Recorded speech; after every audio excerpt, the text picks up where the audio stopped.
সেলেরি, রসুন আর পেঁয়াজ।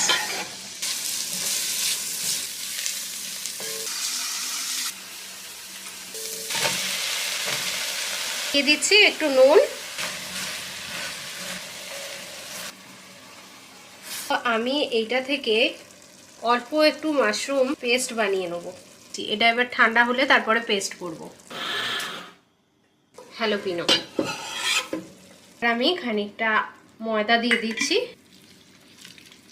Chicken broth, vegetable broth দিলেও চলবে। আমি একটু সয়া সস দিচ্ছি।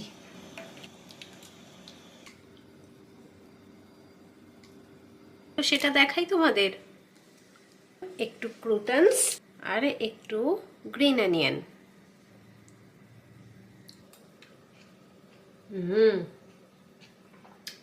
হেভি খেতে হয়েছে।